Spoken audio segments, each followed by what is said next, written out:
तर बघा विद्यार्थी मित्रांनो, आज आपण एक नवीन टॉपिक घेऊन आलेलो आहोत, विभाज्यता म्हणून. ठीक आहे. तर या टॉपिकवर आपण एकूण कसोट्या, विभाज्यतेच्या कसोट्या, विभाज्यता म्हणजे काय आणि त्यानंतर विभाज्यतेवर आधारित प्रश्न हे बघणार आहोत. तर जास्त वेळ न घेता आपण आपल्या व्हिडिओला सुरुवात करूया. तर बघा, विभाज्यता म्हणजे काय? तर एखाद्या संख्येला दुसऱ्या संख्येने पूर्णपणे भाग जात असेल तर ती संख्या त्या संख्येने विभाज्य आहे असं म्हटलं जाते. म्हणजे जसं ही 12 ही संख्या घेतली आपण, या 12ला 2नी पूर्ण भाग जातो आणि बाकी काही उरत नाही, निश्शेष भाग जातो. बरोबर आहे. म्हणजे निश्शेष म्हणजे बाकी काही उरत नाही. तर याला काय म्हणू आपण, की 12 ही संख्या 2नी विभाज्य आहे. बरोबर आहे. तर याला म्हणतात विभाज्यतेची कन्सेप्ट. ही झाली कन्सेप्ट, विभाज्यता म्हणजे काय. आता बघा, विभाज्यतेची कन्सेप्ट झाली ही. आता आपण याच्या कसोट्या बघणार आहोत. तर पहिली कसोटी आहे 2ची कसोटी. तर 2च्या कसोटीमध्ये काय असते, ज्या अंकाच्या एकक स्थानी, म्हणजे ज्या संख्येच्या एकक स्थानी, एक संख्या कोणतीही घ्या तुम्ही, जसं मी 25 घेतली आणि दुसरी संख्या घेतली 84. बरोबर आहे. तर ज्या संख्येच्या एकक स्थानी 2, 4, 6, 8 किंवा 0 यापैकी कोणताही अंक असेल तर त्या संख्येला 2नी निश्शेष भाग जातो. तर बघा, इथे 25 आहे. 25च्या एकक स्थानचा अंक किती आहे? 5 आहे. तर या 5 असल्यामुळे 2नी त्याला निश्शेष भाग जाणार नाही. म्हणजे 2ची कसोटी 25ला लागणार नाही. आता बघा, इथे 84चा शेवटचा अंक किती आहे? 4 आहे. तर याला या 2नी पूर्ण भाग जातो, म्हणून या पूर्ण संख्येला 2नी पूर्ण भाग जातो. तर इथे 84ला 2ची कसोटी लागली. ठीक आहे. तर कसोटी कोणाला लागते आणि कोणाला लागत नाही हे पण तुम्हाला इथे लक्षात घ्यायचं आहे. आता बघा, 3ची कसोटी. 3ची कसोटी काय आहे? एखादी संख्या घेतली आपण, त्या संख्येच्या अंकांची बेरीज करायची आहे. अंकांची बेरीज करायची आहे. संख्येच्या अंकांची बेरीज करून त्या बेरजेला जर 3नी भाग जात असेल तर त्या संख्येला 3नी भाग जातो. जसं आपण 27 घेऊया. आता याच्या अंकाची बेरीज काय? 7 आणि 2 यांची बेरीज केली तर 9 येते. आता 9ला 3नी भाग जातो, म्हणून या पूर्ण 27ला 3नी पूर्ण भाग जाईल. तर ही झाली 3ची कसोटी. तर बघा, पुढे आपण 4ची कसोटी घेणार आहोत. 4ची कसोटी. आता बघा, आपण एखादी संख्या घेऊया. जसा 216 घेतली मी ही संख्या.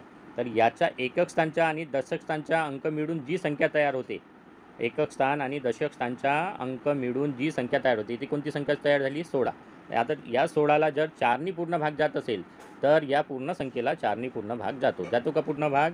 16ला 4नी पूर्ण भाग जातो, म्हणून या 216ला पण 4नी पूर्ण भाग जाईल. तर ही झाली 4ची कसोटी. म्हणजे दशक स्थान आणि एकक स्थानचा अंक मिळून जी संख्या तयार होईल, दशक एकक स्थानचा अंक मिळून जी संख्या तयार होईल त्याला 4नी भाग जात असेल तर या पूर्ण संख्येला 4नी भाग जातो.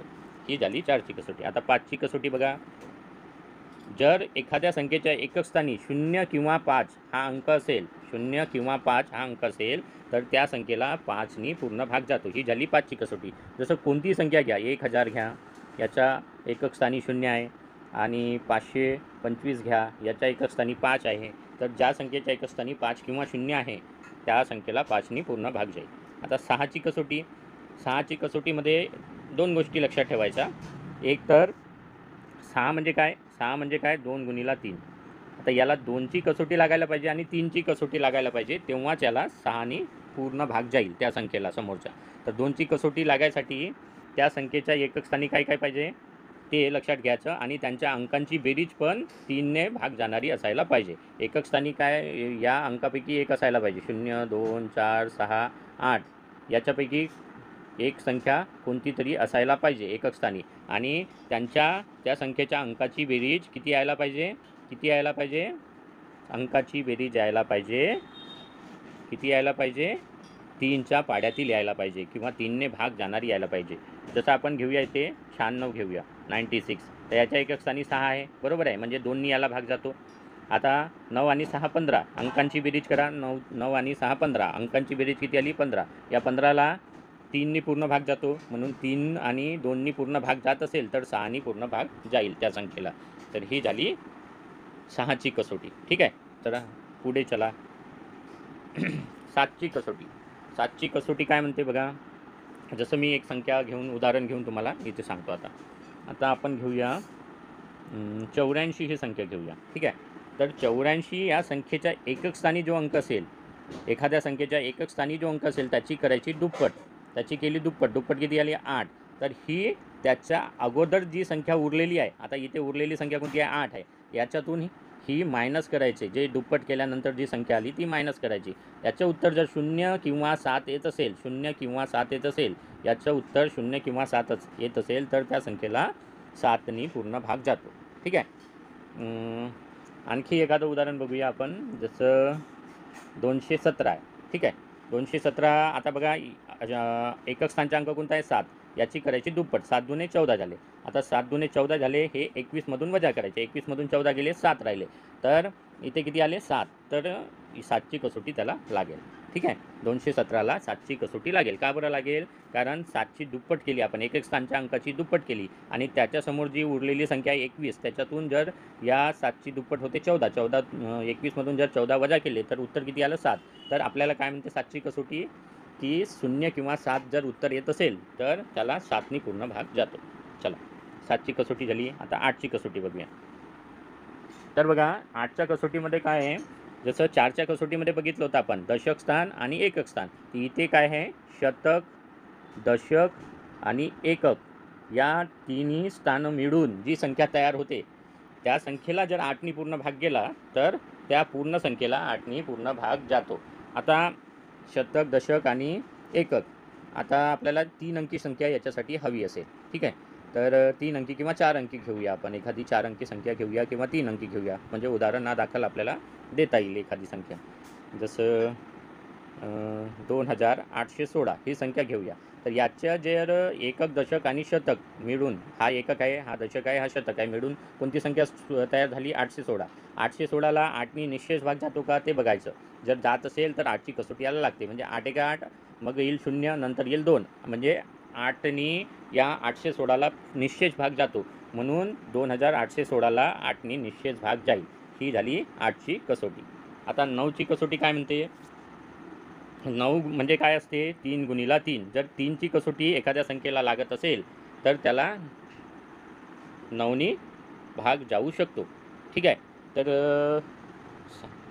आपल्याला एखादी 2 अंकी संख्या घ्यावी लागेल. बरोबर आहे.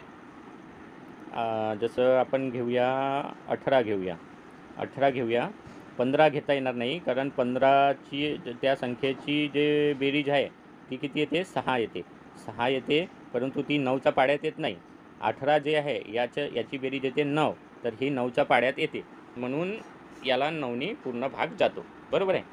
तर अंकांची बेरीज करून जर त्या संख्येला 9नी भाग जात असेल तर त्या संख्येला 9नी पूर्ण भाग जातो. ही 9ची कसोटी आहे. ठीक आहे. पुढे बघूया 10ची कसोटी. 10ची कसोटी काय म्हणतं? 10ची कसोटी म्हणते एखाद्या संख्येच्या एकक स्थानी 0 हा अंक असेल, जसं 10 आहे, 1000 आहे, 100 आहे, 1000 आहे, किंवा 50 आहे, हे सगळ्या संख्यांना 10नी पूर्ण भाग जातो. 11ची कसोटी. 11ची कसोटी थोडी समजून घेण्यालायक आहे. तर बघा, 11ची कसोटी काय म्हणते? एखादी संख्या घेऊया आपण.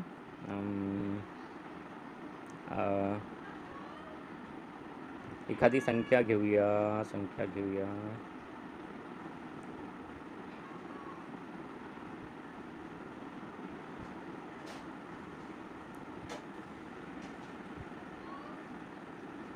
561 ही संख्या घेऊया आपण. 561 ही संख्या घेऊया. आता हे 11ची कसोटी अशी म्हणते की समस्थानी आणि विषमस्थानी जे अंक आहे त्यांची बेरीज करायची. आता समस्थानी आणि विषमस्थान कशी समजायची? आता हे 5, 6, 1 आहे. तर हा जो एकक स्थानचा अंक आहे तो विषमस्थानचा अंक आहे. शतक स्थानचा अंक आहे तो विषमस्थानचा अंक आहे. दशक स्थानचा अंक आहे तो काय आहे? दशक स्थानचा अंक झाला, काय झाला? समस्थानचा अंक. हा समस्थानी आहे, म्हणजे हा पहिला स्थान, हा दुसरा स्थान, हा तिसरा स्थान. तर हा दुसऱ्या स्थानी असलेला म्हणजे समस्थानी असलेल्या अंकांची बेरीज करायची आणि विषमस्थानी असलेल्या अंकांची बेरीज करायची. म्हणजे 5 आणि 1ची बेरीज केली 6 आलं. समस्थानी किती आहे? 6 आहे. यांची बेरीज करायची, या समस्थानी असलेल्या अंकांची बेरीज करायची आणि विषमस्थानी असलेल्या अंकांची बेरीज करायची आणि नंतर त्यांची वजाबाकी करायची. ही वजाबाकी 0 किंवा 11 येत असेल, ही वजाबाकी जर 0 किंवा 11 येत असेल तर त्या संख्येला 11नी पूर्ण भाग जातो. ही झाली 11ची कसोटी. तर चला पुढे आपण आता गणितं शिकणार आहोत. याच्यातलं पहिलं उदाहरण आहे बघा. 2,07,000. हां, तर बघा सर्वात आधी काय करायचं, याला 3ची कसोटी लावायची आहे.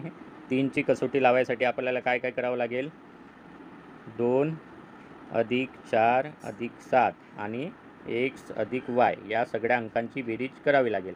तर 7 आणि 4 11 आणि 2 13. 13x अधिक y, 13x अधिक y ही संख्या जी आहे ही संख्या 3ने भाग जाणारी आहे, 3ने भाग जाणारी आहे.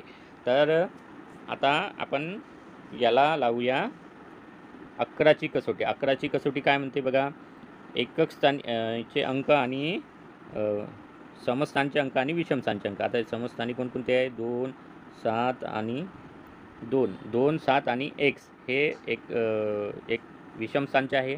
2 7 आणि y, 2 7 आणि y म्हणजे 9, 2 आणि 7ची बेरीज 9, 9 अधिक y हे आहे विषमस्थानचे. आणि समस्थानचे कोणकोणते आहे, 4 आणि x. तर 4 आणि x याच्यातून जर वजा केले तर यांची जे काही उत्तर येईल ते 0 किंवा 11 येईल, 0 किंवा 11 येईल. तर याच्यातून हे वजा केले तर 5 आणि y येईल इकडे आणि इकडे वजा x येईल, कारण दोघांचे चिन्ह बदलेल. याच्यामधून हे वजा केले तर 5y आणि x. तर हे आलं इथे. तर यांची जर बेरीज आपण यांची जर 11 घेतली म्हणजे 11च्या पाड्यातली घेतली तर इथे काय येईल, y वजा x म्हणजे 6 येईल. बरोबर आहे, y वजा x म्हणजे 6 येईल. आणि जर इथे आपण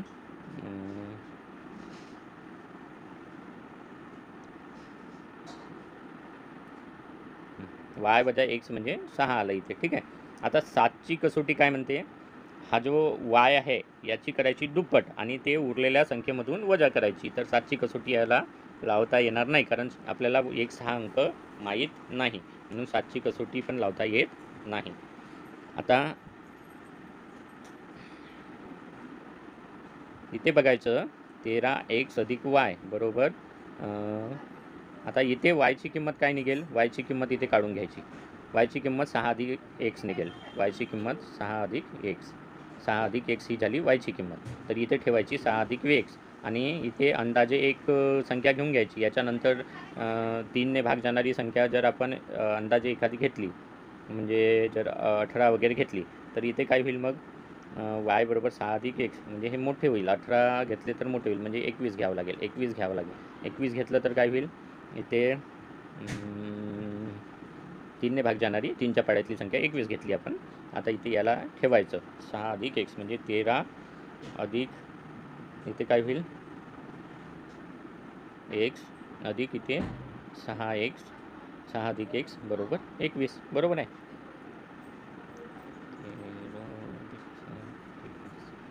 ठीक आहे. आता इथे बघा 13 आणि 6 यांची बेरीज 19 झाली. 19 जर इकडे नेले तर इथे राहील 2x बरोबर 19. 21मधून 19 वजा केली 2. 2x बरोबर 2 म्हणजे xची किंमत आली 1. xची किंमत 1 आली या ठिकाणी.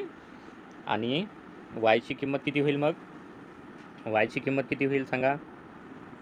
yची किंमत इथे होईल 7. 7 आणि xची किंमत 1. आता इथे 7 yची किंमत 7 झाली, 7 झाली आणि 7 वजा 1 म्हणजे 6 होईल, म्हणजे yची किंमत आली 7. तर याच्यामध्ये हे टाकायचं आता 2y म्हणजे 7 दुने 14 झाले आणि 8x, 8x म्हणजे 8 गुणिला 1. आता 14तून 8 गेले 6 राहिले, तर 6 हे या गणिताचं उत्तर राहील. अशा प्रकारे हे गणित आपल्याला सोडवता येतात. चला याचं पुढचं उदाहरण बघूया. 48 AB या संख्येला, या 4 अंकी संख्येला 2 5. आता बघा 48 ABला यांनी भाग जातो म्हणजे B ही संख्या 2नी पूर्ण भाग जातो, म्हणजे B ही संख्या 0 2 4 6 8 यापैकी असेल, परंतु याला 5नी पण भाग जातो. 5नी भाग जातो म्हणजे शेवटचा अंक हा 0 झाला, म्हणजे Bची किंमत आली 0. Bची किंमत आली या ठिकाणी 0. बरोबर आहे, कारण शेवटचा अंक काय झाला, 5नी भाग जातल्या म्हणजे 5 किंवा 0 राहील, परंतु त्याला 2नी पूर्ण भाग जातो म्हणजे 0 हा अंक 2 ठिकाणी आलेला आहे, 2च्या कसोटीत आणि 5च्या कसोटीत, म्हणून Bची व्हॅल्यू येईल 0. आता Bची व्हॅल्यू 0 झाली. आता कोणती कसोटी उरली आपल्याकडे, 7ची. आता हे बघा 48 ए याच्यामधून बीची जर याच्यामधून जर 0 वजा केले तर तेवढेच येईल, बरोबर आहे, त्याची दुप्पट केली तरी. तर आता एची किंमत कशी काढायची? बीची किंमत तर 0 झाली, याला 7ने भागून पाहायचं. 7 सकम 42, 7 सकम आता 48 ए 0 आहे, 7 सकम 42 झाले. नंतर किती इथे किती उरले? 6. आता 6वर कोणता अंक ठेवला तर 7ने भाग जाईल? 3. तर याची किंमत होती इथे 3. तर इथे काय होईल? 10 गुणिला 3 म्हणजे 30 वजा 0 म्हणजे 30च येईल. अशा प्रकारे हे उदाहरण सोडवता येतात. थोडे लॉजिकल असतात परंतु सोडवता येतात.